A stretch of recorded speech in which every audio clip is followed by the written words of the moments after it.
আসসালামু আলাইকুম everyone, welcome to my new blog video. তো আজকের ব্লগে শেয়ার করব সারাদিন কী রান্না বান্না করলাম, কী খাওয়া দাওয়া করলাম এগুলোই। তো ঘুম থেকে উঠেই দেখি বাবা আজকেও বাজারে গিয়েছিল এবং বাজার থেকে এনেছে আজকে অনেকগুলো ইলিশ মাছ। এগুলো ছিল পদ্মার ইলিশ, পদ্মার রূপালী ইলিশ। মাছগুলো বেশ তাজা ছিল এবং দেখতেও সাইজে অনেকটা বড়ই ছিল।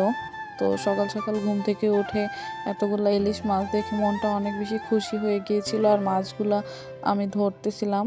তো যেহেতু তাজা মাছ এনেছে, ভাবলাম যে আজকে পান্তা ভাত আছে বাসায়, একটু মাছ ভাজা করে খাই। তো প্লেটটা আসলে পয়লা বৈশাখের খাবারের মতো লাগছে। যেরকম এখানে ইলিশ মাছ ভাজা আছে, পোড়া মরিচ, কাঁচা পেঁয়াজ, আলুর ভর্তা। আর আমি পান্তা ভাত খেলে অবশ্যই সাথে আলুর ভর্তা নিই। আমার কাছে শুটকির ভর্তা থেকে আলু ভর্তা বেশি ভালো লাগে। তো ইলিশ মাছগুলোতে আবার ডিম হয়েছিল। 2000 years later. তো সকালে নাস্তা শেষ করলাম। এখন দেখলাম যে আম্মু দুপুরের রান্নার প্রস্তুতি নিচ্ছে। তো দুপুরে রান্না করবে কাঁঠাল বিচি দিয়ে লতি, শুটকি দিয়ে, আর মুরগির মাংস, লেয়ার মুরগির মাংস। এখন আদা রসুন এবং জিরা এগুলো প্রস্তুত করা হচ্ছে মাংস রান্নার জন্য। আর এদিকে আমার আব্বু আতপ চালের গুঁড়া করে নিয়ে এসেছে পিঠা খাওয়ার জন্য। শহরে কেমন শীত পড়েছে জানি না, বাট গ্রামে একটু একটু শীত করছে। তো ভাবলাম যে পিঠা খাই। তো এদিকে আবার আমার আম্মু লতিগুলোকে ভালোভাবে পরিষ্কার করে নিচ্ছে। লতি সাথে কিন্তু কাঁঠাল বিচি আছে, আর এটা শুটকি দিয়ে রান্না করা হবে। তো লতিগুলোকে ভালোভাবে পরিষ্কার করে নিয়ে রান্নার জন্য প্রস্তুত করা হচ্ছে। প্রথমে দিয়ে দিল এখানে মরিচের গুঁড়া। লতি রান্না করতে ওইরকম বেশি কোনো মশলার প্রয়োজন হয় না। হলুদ, মরিচ এবং ধনিয়া, লবণ সামান্য, এগুলো দিয়েই বসিয়ে দিল প্রথমে হাতে মেখে। আর হাতে মেখে কে কীভাবে লতি খেয়েছে অবশ্যই জানাবা। আমাদের দিকে কিন্তু এভাবেই লতি রান্না করা হয়, বিশেষ করে নরসিংদীতে শুটকি দিয়ে, কাঁঠাল বিচি দিয়ে এভাবে লতিটা বেশি রান্না করা হয়। তারপর আম্মু শুধু পানি দিয়ে ঢাকনা দিয়ে জাল করতে বসিয়ে দিল। তারপর এখানে আম্মু রসুন, তারপরে হচ্ছে শুটকি এগুলো বেটে নিবে বাটনাতে, কারণ বাটা শুটকি আর হচ্ছে রসুন দিয়ে আজকে রান্না করবে লতিটা। তো এইরকমভাবে কিন্তু রসুন, তারপরে মরিচ, শুটকি এগুলো বেটে কিন্তু শুটকির বড়াও বানানো হয়। তো এখানে আম্মু শুটকিগুলো বেটে নিচ্ছিল। শুটকিগুলো বাটতে একটু সময় লাগবে।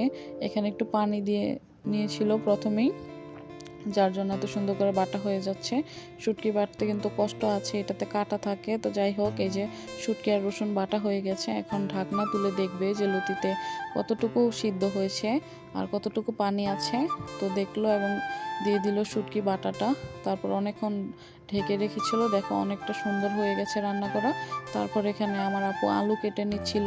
আজকে লেয়ার মুরগি রান্না করা হবে আলু দিয়ে, তো বড় বড় করে আলু কেটে নিয়েছে। আর আলু দিয়ে কিন্তু লেয়ার মুরগি বা কক মুরগির ঝোল বেশ ভালো লাগে। আর লেয়ার মুরগিটা খেতে অনেকটা বেশি শক্ত শক্ত লাগে, আর সাথে চামড়াও ছিল। প্রায়ই আমাদের বাসায় লেয়ার মুরগি রান্না করা হয়। আর লেগ পিসটা তো আমি খাবো, এটা জানাই।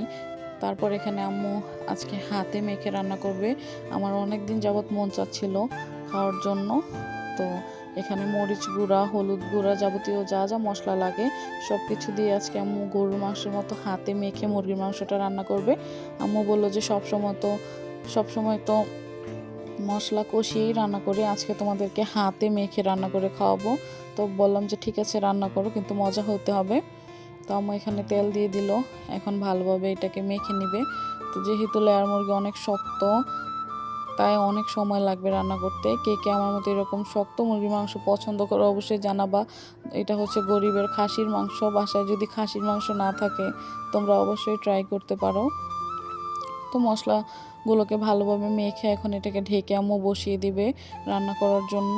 মাঝখান দিয়ে অন্য কাজগুলো করে নিবে। আর এই যে দেখো মশলাটা অনেকটা কষানো হয়ে গিয়েছে।